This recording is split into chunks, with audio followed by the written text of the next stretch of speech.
How would you say our schools are helping the kids who want to work, start a trade, or not necessarily go down that higher education path?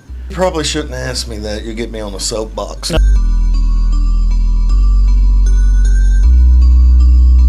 Oh no, here we go. Hey, that's what we're here for. Hold on, where's the soapbox? Yeah. Pull it out. I think we went through a lot of years of this ridiculous narrative.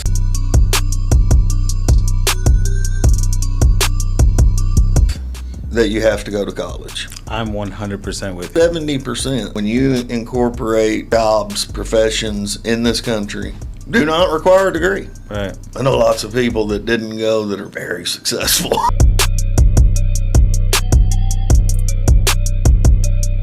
Hi, and welcome back to another episode of This, That, and the Third, where we talk about this and that. And my name is Mercedes Munoz. Today I have Bryan Lambert here with me from Fountain Lake. Correct. And you're going to be running for school board? Is that correct? Yes, I am.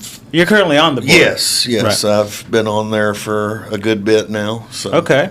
So you're pretty familiar with Fountain Lake? Correct. As a parent, if you were dropping off your kid at Fountain Lake tomorrow morning, what would you secretly be hoping doesn't happen to them that day? So I did drop my kid off today. I will tomorrow. And, right. Listen, I have a 15-year-old daughter. Oh, God. Okay? So I got a 14-year-old. my hope is that everything is perfect because I have to pick her up. Right. So if it's not a good day. It's a bad day for everybody. Yeah. But, I don't really have any secret hopes of something at Fountain Lake. I think if you asked 20 people that question, you'd have 20 different answers because of maybe that particular kid or circumstances. But, my main thing every day is I want her to have a good day. I want her to be treated with respect. Right. But more importantly, she better treat people with respect. Nobody's immune to anything. Right. But, I feel like that's something that we've made a big priority. So safety is not one of them that I'm too concerned with. I just hope for a good day and good education. Right. That's a great answer. Question number 2. What's something going on in our schools right now that most parents would be surprised to learn? I don't think there's a lot of surprises. I'll tell you, as a parent, I was pleasantly surprised that the no phones is the best thing that could have ever happened to our kids. Yeah. I know there was a lot of uproar, people concerned, how do I get a hold of my baby? Safety reasons. And yes. stuff, Obviously, if it's a safety issue, you're going to be able to get a hold of your child. Right. Those things will be handled. But, I think it's a pleasant surprise and a good thing. Even our administrators and teachers are talking about these kids are now having to once again have human interaction. Right. Mr. Landry even commented to me once when we were talking about it, how good it was going and how from prior years, the hallways, the lunchroom, dead silence. Right. Everybody on that their screen. Phone. Yeah. And now we're back to interacting. Interaction. Which, the more we develop in technology, look, human communication's still going to exist. Right. And I think they were missing that. So I think they'd be surprised to learn that their kids can make it without that screen all day. Set it down for 8 hours. Yeah. I mean, because stuff like that is just not conducive to a learning environment. No, it is not. So, it is not. Great answer.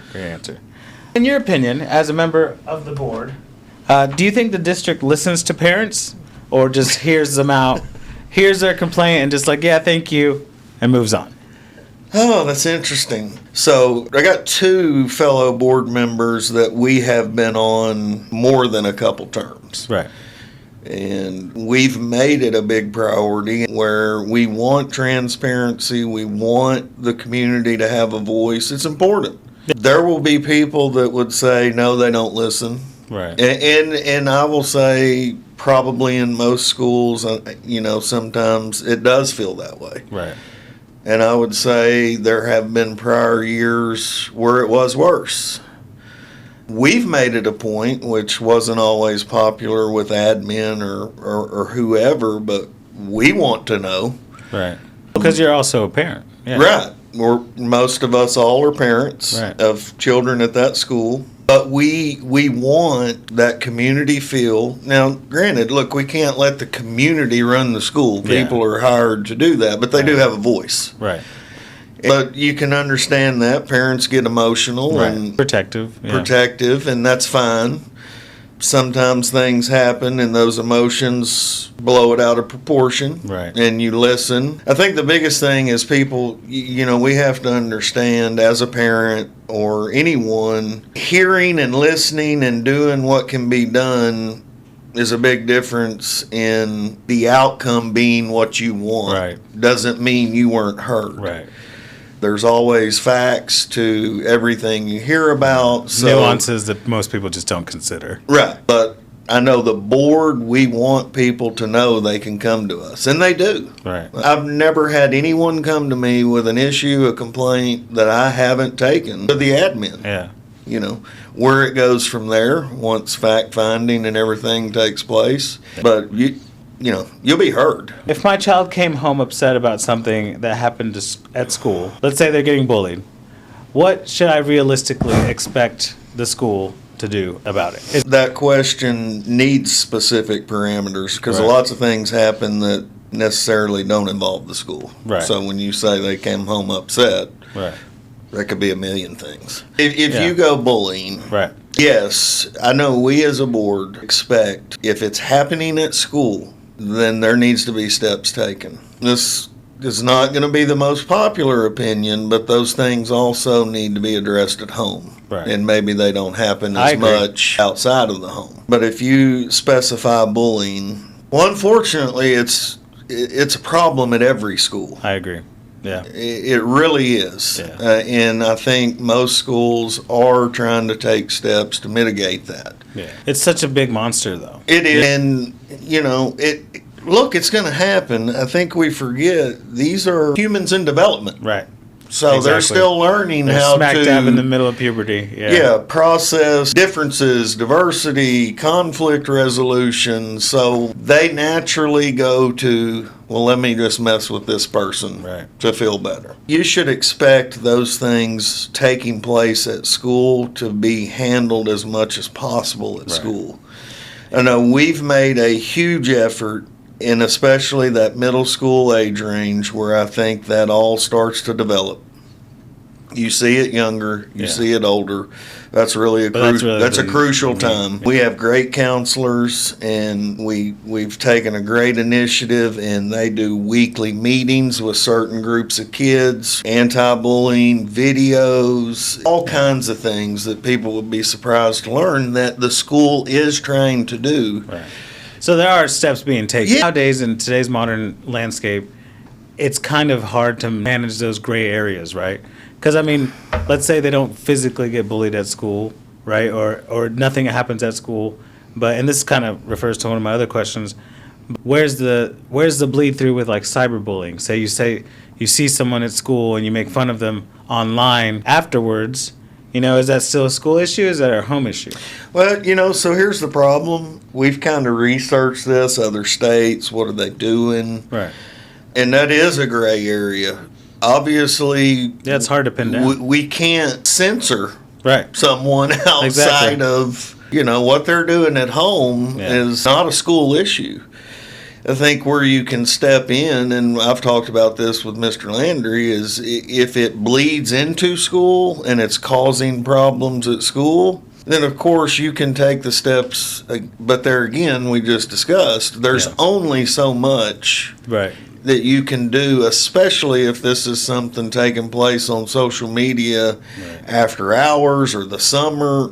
How can you usage. possibly control that? Yeah. So, and we live in a country where we want to be able to freely express how we feel. Bullying's it's not an expression Right. that you want to encourage, Yeah. but there's only so much we can do.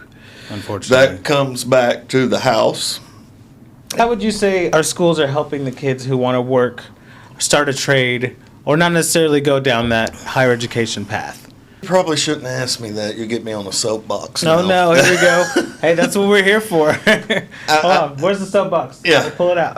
I think we went through a lot of years of this ridiculous narrative that you have to go to college. I'm 100% with you.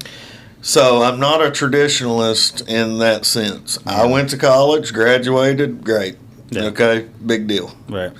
Not everybody's going to go. And over 70%, when you incorporate jobs, professions in this country, do not require a degree. Right. I have 50 years of proof with peer group. Yeah. That's not a requirement to be what this world defines as successful. Right. It's not for everyone. That's true. And I know lots of people that didn't go that are very successful. I know more people that are successful that didn't go. Yeah. Uh, I mean, I have people that work for me that they have great jobs. They they may not have graduated college. We just need to make productive citizens. And that Right. doesn't mean college Right. necessarily. It seems like more and more people aren't getting the value that they paid for through the degree. Right. Like they're paying off student loans. They're not even working in the field that they studied in. And that's a good point. I can't remember the percentage. I know the over 70s are out, but I'm not going to make another one up. But a significant number of people get degrees and then they don't even work in that field. Right. Most people that I know that have degrees do not work in their field. I think we are waking up to that, though. I really do. I think we're seeing that as a country. Like, finally, we don't believe that that's required. Yeah. So what we need to do now, let's go ahead and get you in a pathway. Because here's what's important, is determining what this student is passionate about and that's typically what they're good at. Right. Right? That's how life works. Yeah. Well, it's easy to be good at We something. put all our time into our passion. Right. My dad used to have a saying, if you love what you do, you don't work a day in your life. He didn't coin that, obviously. So I've tried to tell my kids that is, look, we don't need to chase a dollar bill. You need to have a quality of life. Right. So we got to find out, what do you like? You're probably good at it if you like it. Right. So that's what these pathways are going to do, just as an example, okay? Yeah. Because we're going to do all the trades, the Right. welding, the agriculture, all those pathways are in there. Yeah. Which are invaluable jobs, But our commitment is this. So we just added sports medicine. What we're doing is our sports medicine, our athletic trainer is also going to teach courses in the pathways. Okay. And we've added science classes that lead into that pathway. So now we're going to have anatomy, physiology, things that they need To go into to that go field. into that. And they're Okay. also going to be hands-on with the trainer at events. Nice. That's one example. Like I say, we have 9 of them. We want to add more. Yeah. So what we're going to do is we're going to have those pathways, and we're going to commit to having what they need to succeed in that pathway Even before they get out of high before school. they get out of high school. Yeah. And the beauty of that is they may get in that pathway and say, "Oh, I hate this. I don't like this." I thought I loved Yeah. it. I don't." Great. then they we figure have it out other early, pathways, or we figure it out later. Yeah. Well, I think that's a great way to at least test out to see if you're even into it, right? Because if you like I said, if you think you're passionate about something, and then you start doing the work and actually seeing what it takes to do that, you realize, maybe I don't like this as much as I thought.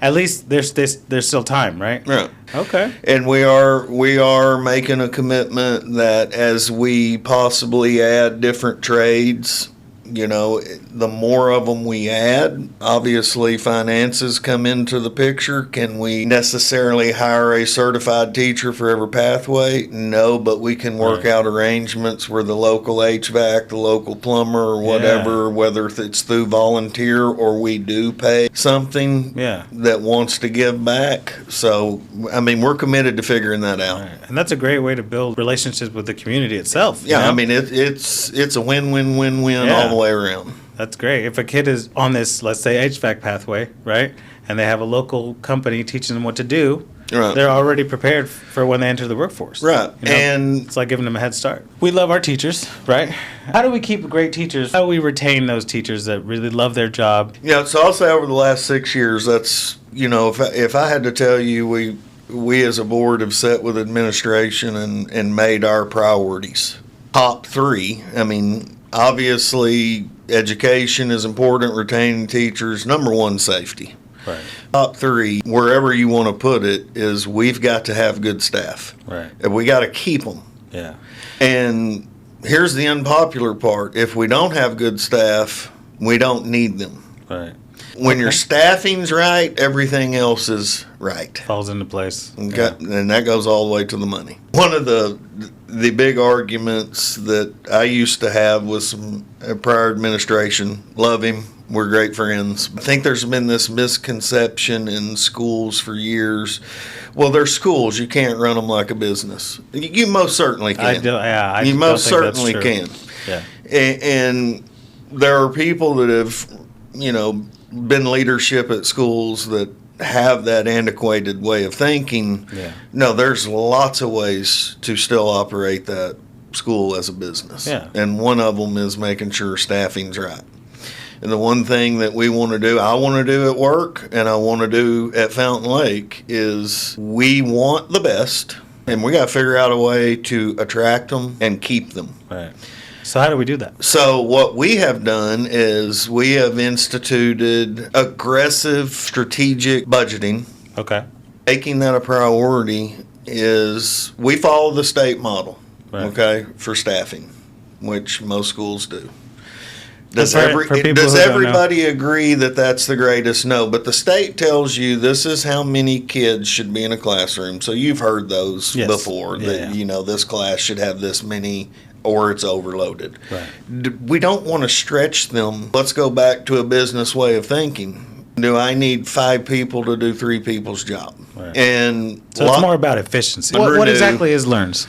Well, LEARNS is the new act that we would need an entire another episode to discuss, okay? But what it does give the ability to do is non-renew someone that you don't think is required or up to snuff. Right. Isn't a good fit, yeah.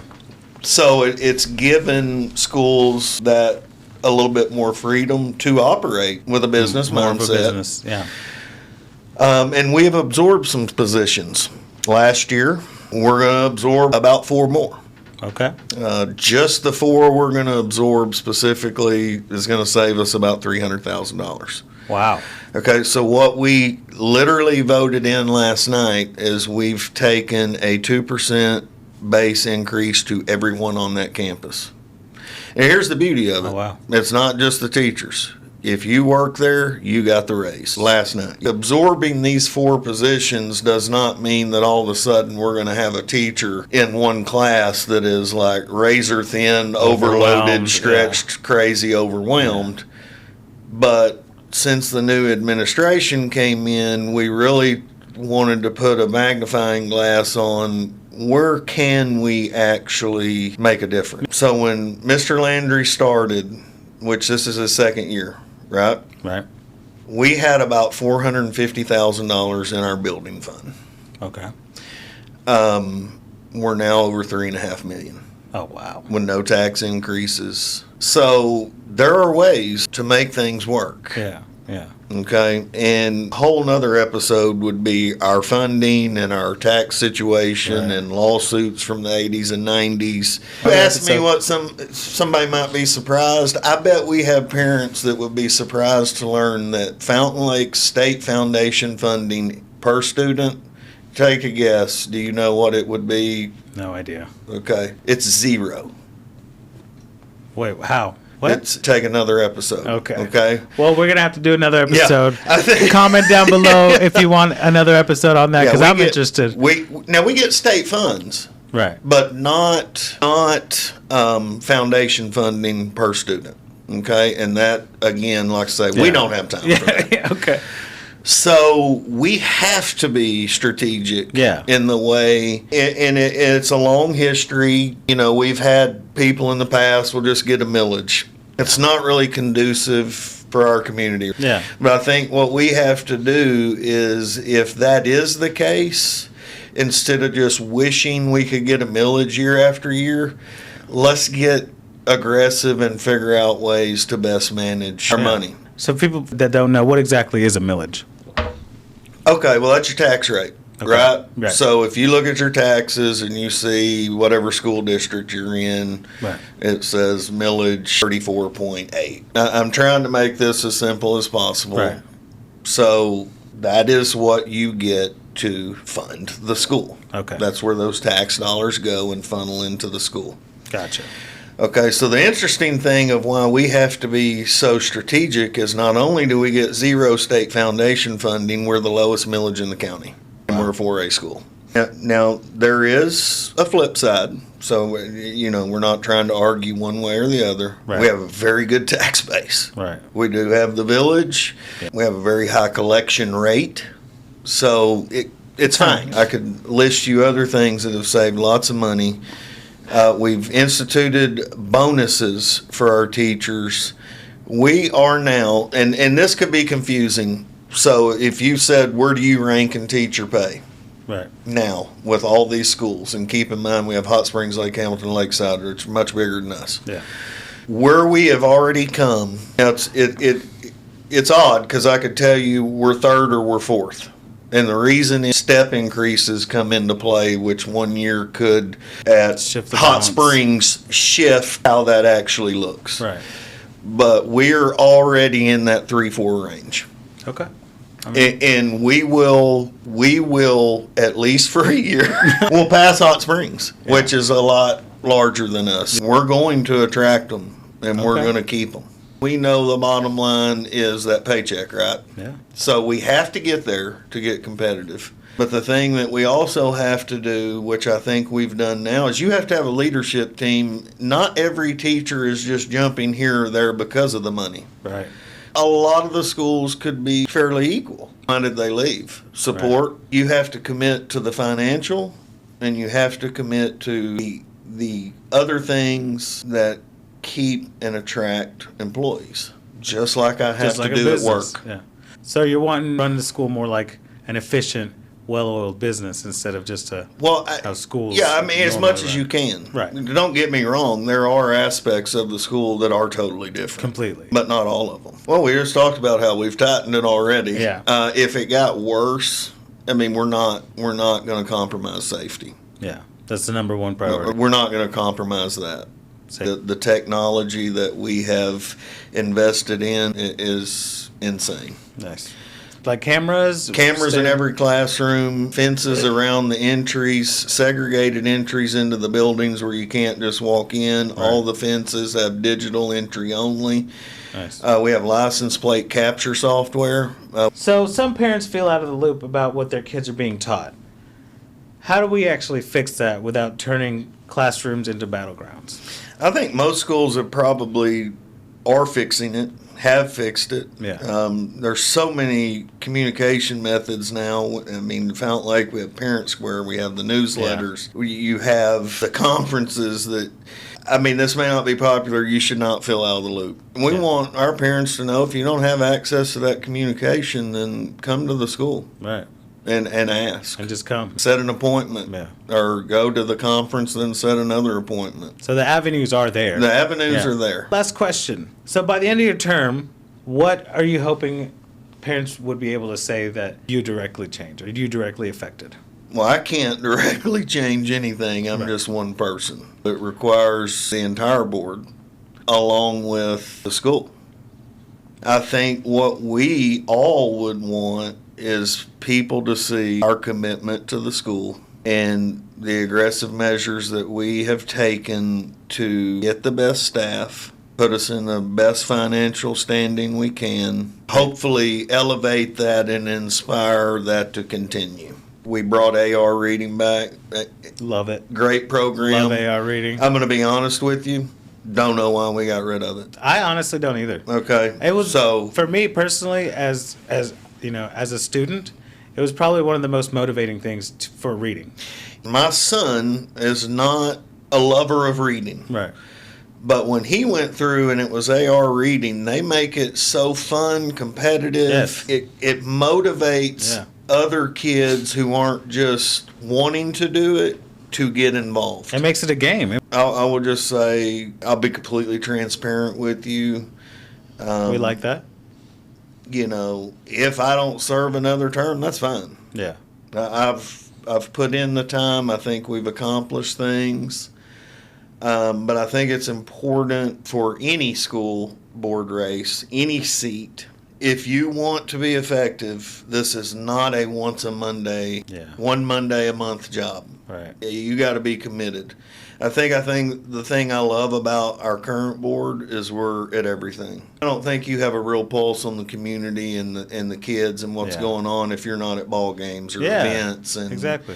and- In the and community, giving yeah. your time. So school board is not a hey, let me show up once a month. My biggest pet peeve is, oh my gosh, it is not a springboard into other politics. Yeah. Yeah, I don't it's like been that made either. so political. This is about the kids. I agree with that. We're not running against other people. Right. We're running for the kids. Right. So if that's, if you have somebody in your race, that's their motive, I'd think real hard about it. Yeah. And I would really think about the commitment that anybody can actually give that seat. And it gets turned into left, right, red, or blue. I hate And it really irritates me. Yeah, I don't like that at all. This is about the community and the school. Yeah. And Well, I'm glad doing we're on the what's same best. page about that. Well, thank you so much for coming in today, Thanks man. for inviting me. Of course, of course. Any shout outs you want to do?